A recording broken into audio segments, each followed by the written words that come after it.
Hi, my name's Edward Fotheringham. I'm the Regional General Manager for Etihad Airways, looking after all of the Americas and Europe. Thank you for joining us here at World Travel Market 2022. It's great to be back here in person.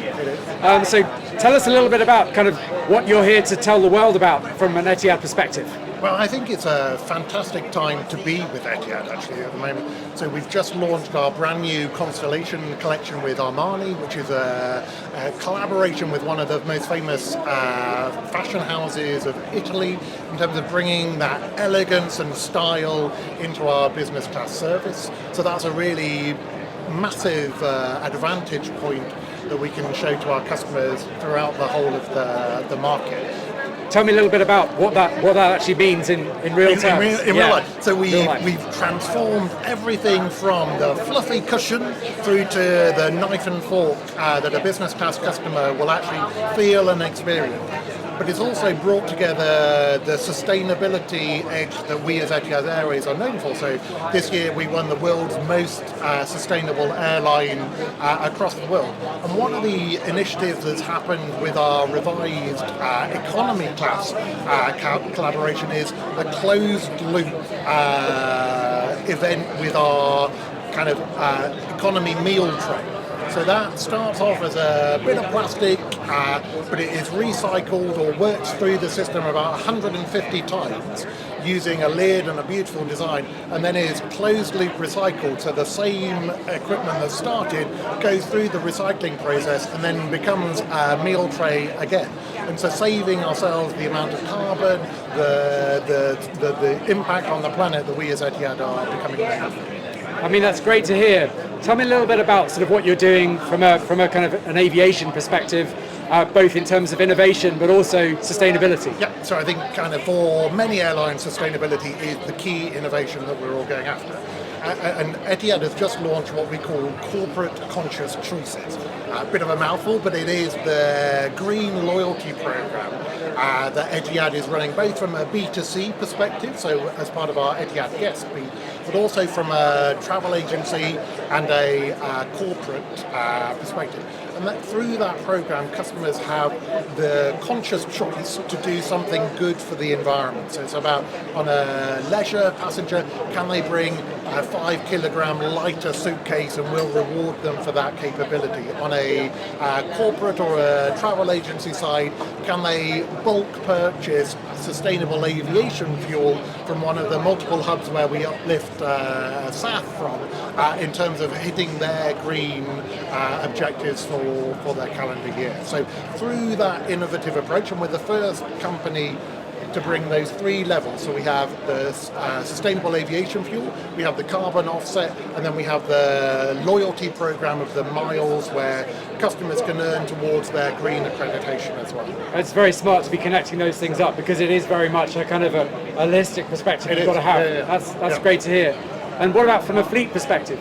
So we have one of the youngest fleets throughout aviation, which helps us become the most sustainable airline in the world, plus all of the additional work that we're doing on our SAF fuel. But in terms of the orders, they're all coming through as expected from kind of Boeing and Airbus, and we hope to add those aircraft to our fleet to make us even more sustainable as we move forward into the next couple of years.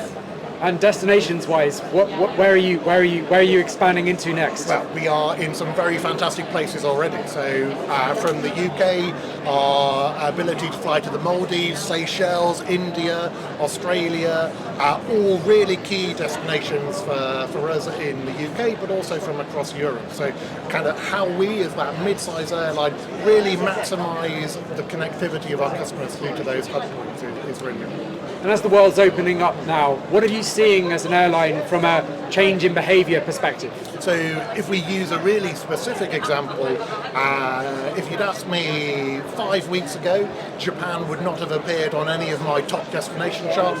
As soon as the borders were opened and visas were allowed in terms of tourist trips, kind of Narita in particular went to near the top of the charts. How customers are quickly responding to those changing regulations is really great to see, and it helps us with our network and encouraging people to some of the fantastic far-flung places that we travel to. Are you seeing differences in consumer versus business behaviour? So Yes, I think it's interesting that the leisure consumer is becoming a little bit more like the corporate consumer, i.e. not booking as far out as they would have historically done.